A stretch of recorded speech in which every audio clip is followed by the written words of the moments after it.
Indian air force अभी 2021 तक 6 A330 aerial tanker को लीज पर लेने की प्लानिंग कर रहा है। इंडियन आर्मी की हेडक्वार्टर की तरफ से अभी एडिशनल 370 साको TRG स्नाइपर राइफल को खरीदने के लिए क्लियरेंस दिया जा चुका है। व्लादिमीर पुतिन के रशिया के प्रेसिडेंट के पद से रिजाइन करने वाली बात और उनकी तबीयत खराब होने वाली बात को लेकर अभी क्रेमलिन की तरफ से क्लैरिफाई किया गया है।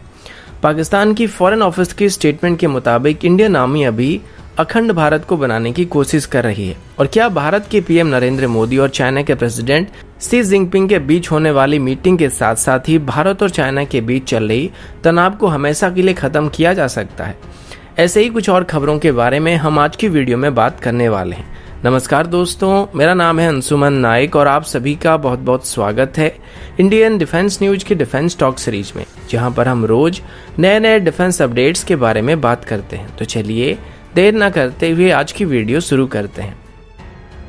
आज की पहली अपडेट इंडियन एयरफोर्स की तरफ से है। आप सभी को याद होगा हमारी नई डिफेंस प्रोक्योरमेंट पॉलिसी के अंदर मिलिट्री इक्विपमेंट को लीज पर लेने का प्रोविजन ऐड किया गया था। इसी के अंदर ही इंडियन एयरफोर्स के लिए अभी मल्टी रोल टैंकर्स को लीज पर लेने की बात किया जा रहा है और इसमें एयरबस की A330 एयरक्राफ्ट को लीज पर लिया जाएगा। वैसे अभी हमको कम से कम ऐसे 6 एडिशनल टैंकर की जरूरत पड़ने वाली थी, जिनको अगर भारत खरीदने के लिए जाएगा तो इसमें कम से कम 5 साल का वक्त लगने वाला है। लेकिन अगर अभी इनको लीज पर ले लिया जाता है तो इसको एक ही साल के अंदर फाइनल किया जा सकता है और इसको लेके अभी 2021 की शुरुआत से ही एयरबस के साथ बातचीत की प्रक्रिया को शुरू किया जाने वाला है। इन एयरक्राफ्ट को अभी ड्राई और लीज दोनों ही प्रोविजन के अंदर लिया जा सकता है और 6 के 6 एयरक्राफ्ट हर वक्त ऑपरेशनल कंडीशन में रहने वाले हैं। अब A330 एक मल्टी रोल एयरक्राफ्ट है, जिस वजह से अगर इसे हम टैंकर के तौर पर इस्तेमाल नहीं कर रहे हैं तो इस दौरान उसको कार्गो ट्रांसपोर्टेशन के लिए भी इस्तेमाल किया जा सकता है या फिर किसी अलग रोल में इसको डिप्लॉय किया जा सकता है। इस एयरक्राफ्ट को अभी कम से कम 2 साल के लिए और मैक्सिमम 7 साल के लिए लीज पर लिया जा सकता है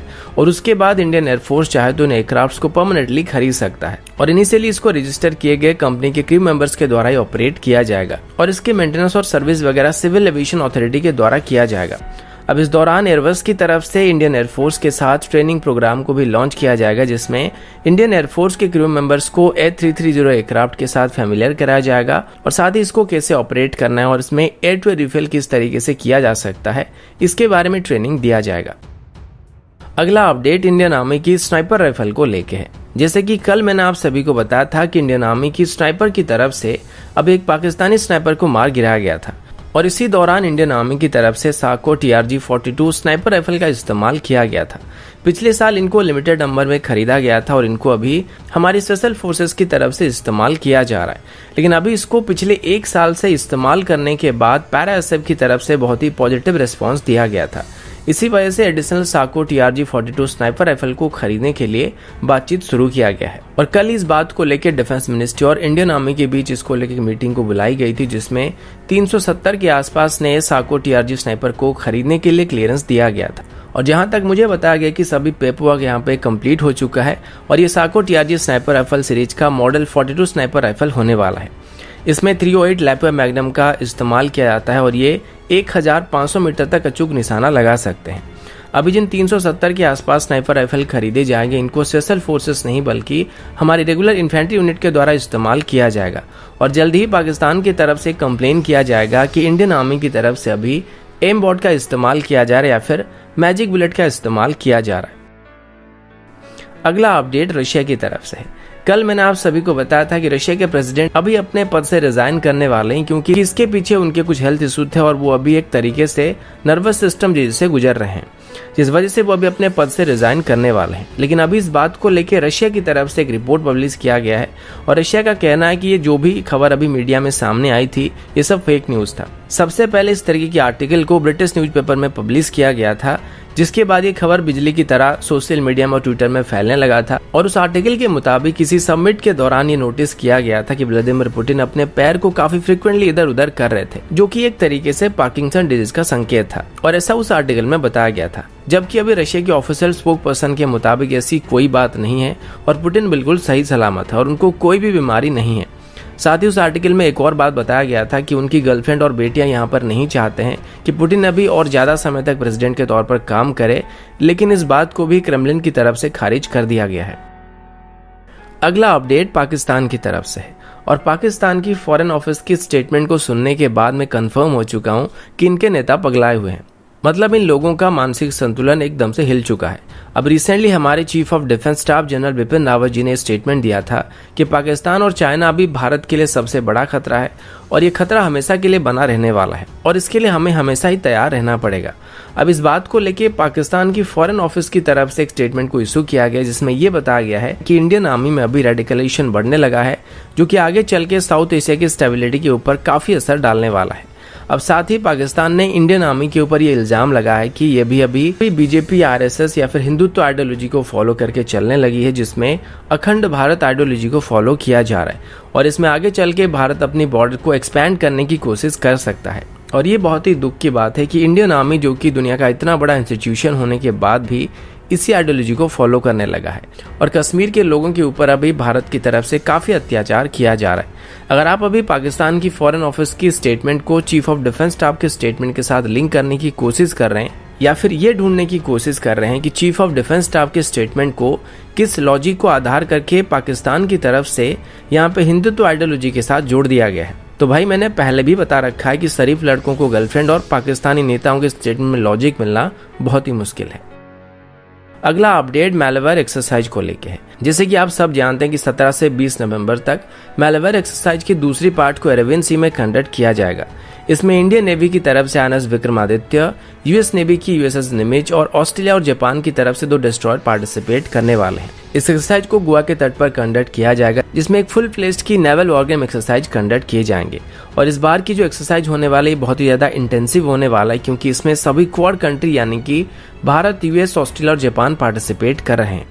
अब इस एक्सरसाइज को जहां पर कंडक्ट किया जा रहा है यहाँ पर क्वाड कंट्री के अलावा अलग अलग देशों की वॉरशिप्स भी डिप्लॉयड हैं और अरबियन सी से लेकर पर्शियन गल्फ के अंदर ही लगभग 70 के आसपास वॉरशिप मौजूद हैं जो कि अलग अलग देशों से बिलोंग करती हैं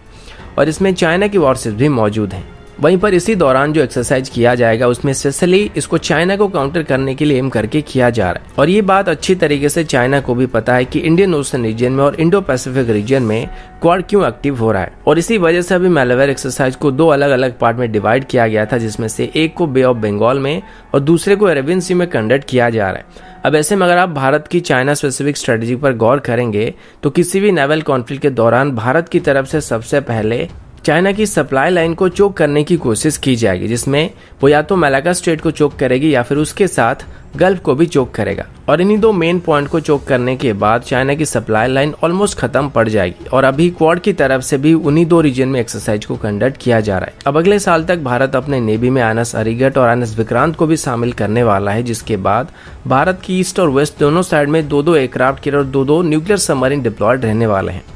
पर फिर भी अभी भारत को एक ब्लू वाटर नेवी बनने के लिए एक तीसरी कैरियर की जरूरत पड़ने वाली है। अगला अपडेट रशिया की मेजर आर्म मैन्युफैक्चरर कालाश्निकोव की तरफ से है। मीडिया रिपोर्ट के मुताबिक कालाश्निकोव की मैक्सिमम शेयर को अभी किसी और ने हासिल कर लिया है। हालांकि इसमें डरने वाली कोई बात नहीं है क्योंकि जिन्होंने भी अभी इसकी मैक्सिमम शेयर को हासिल किया या फिर खरीदा है वो भी रशिया के हैं और वो पहले से ही रशिया के डिप्टी ट्रांसपोर्ट मिनिस्टर रह चुके हैं। रिपोर्ट के मुताबिक अलन लुश्निकोव जो कि 2017 और 18 के बीच रशिया के ट्रांसपोर्ट मिनिस्टर रह चुके थे, उन्होंने अभी कालाश्निकोव की ऑलमोस्ट 75% के आसपास शेयर को हासिल कर लिया है। इससे पहले इसकी मेजॉरिटी से रशिया के डिप्टी डिफेंस मिनिस्टर अलेक्सी क्रिबोरिचेक के पास मौजूद थे लेकिन उनके ऊपर अभी यूरोपियन यूनियन की तरफ से कुछ सैंक्शन लगा दिया गया है जिस वजह से इसी मौके का फायदा उठाकर अलान ने अभी कालाश्निकोव की मेजर शेयर को हासिल कर लिया है। अब इस डील की कीमत क्या थी तो अभी खुले तौर पर बताया नहीं जा रहा है लेकिन रशियन न्यूज़पेपर के मुताबिक इस डील की कीमत कम से कम 1 बिलियन रूबल से कम नहीं होनी चाहिए। अब इसी के साथ ही कालाश्निकोव के टोटल शेयर में से लगभग 74% के आसपास अभी अलान के पास है, 25% के आसपास रोस्टेक कॉर्पोरेशन के पास है और साथ ही 1% शेयर भी कालाश्निकोव के पास मौजूद है जिसको एक थर्ड पार्टी की कंपनी THK इन्वेस्ट की तरफ से होल्ड किया जा रहा है। अगला अपडेट भारत और चाइना को लेके, जैसे कि कल मैंने आप सभी को बताया था कि एक बार फिर से भारत और चाइना के बीच कोर कमांडर लेवल में मीटिंग अरेंज किया गया था लेकिन फिर भी हमेशा की तरह इसका भी कोई डायरेक्ट फायदा हमको नहीं मिला है। इस मीटिंग को अभी मोल्डो में अरेंज किया गया था और ये लगभग 10 घंटे तक चला था पर इसमें चाइना की तरफ से जितने भी प्रपोजल भारत को दिए गए थे उन सभी को भारत की तरफ से रिजेक्ट कर दिया गया था। साथ ही भारत की तरफ से जो प्रपोजल दिए गए थे उनको चाइना की तरफ से रिजेक्ट कर दिया गया था। बताया गया कि ये मीटिंग आगे भी अरेंज किए जाएंगे और ये तब तक अरेंज किए जाएंगे जब तक भारत और चाइना के बीच कंप्लीट डिसएंगेजमेंट को हासिल नहीं किया जाता या फिर तनाव को पूरी तरीके से क्लियर नहीं किया जाता है। लेकिन इस तनाव को कम करने की जो आखिरी उम्मीद है वो शंघाई कोऑपरेशन ऑर्गेनाइजेशन की मीटिंग को बताया जा रहा है, क्योंकि इस दौरान हमारे prime minister PM Narendra Modi और चाइना के प्रेसिडेंट शी जिनपिंग आपस में आमने सामने होने वाले हैं। इसके अलावा 13 से 15 नवंबर तक चलने वाली एशियन समिट के दौरान, 17 नवंबर को होने वाली ब्रिक्स समिट के दौरान और 21 और 22 नवंबर को होने वाली G20 समिट के दौरान भी पीएम मोदी और चाइनीज प्रेसिडेंट शी जिनपिंग आपस में आमने सामने होने वाले हैं। अब अगर इसी दौरान दोनों देशों के लीडर आमने सामने मिलते हैं और इस बात का कोई प्रॉपर सोल्यूशन निकाल लेते हैं तो तब जाके इस तनाव को कम्प्लीटली खत्म किया जा सकता है। लेकिन अगर ऐसा नहीं होता है तो सीधी सी बात यह है कि जैसे हमारे चीफ ऑफ डिफेंस स्टाफ ने बताया था कि चाइना के साथ किसी भी वक्त जंग हो सकती है, क्योंकि हाल ही में हुई मीटिंग के दौरान चाइना की तरफ से भारत को ये प्रस्ताव दिया गया था कि वो अपने टैंक्स और आर्टिलरी गन्स को पीस टाइम लोकेशन में ले जाने के लिए राजी है। लेकिन भारत को अभी पांगोंग की साउथ बैंक में मौजूद सभी स्ट्रेटेजिक हाइट से पीछे हटना पड़ेगा और साथ ही फिंगर 4 को अब से ग्रे जोन के तौर पर रखा जाएगा और इसी बात को लेकर भारत की तरफ से सीधे तौर पर इनकार किया गया है। तो दोस्तों अभी के लिए इतना ही, मिलता हूँ आपसे अगले वीडियो में, तब तक के लिए जय हिंद, वंदे मातरम।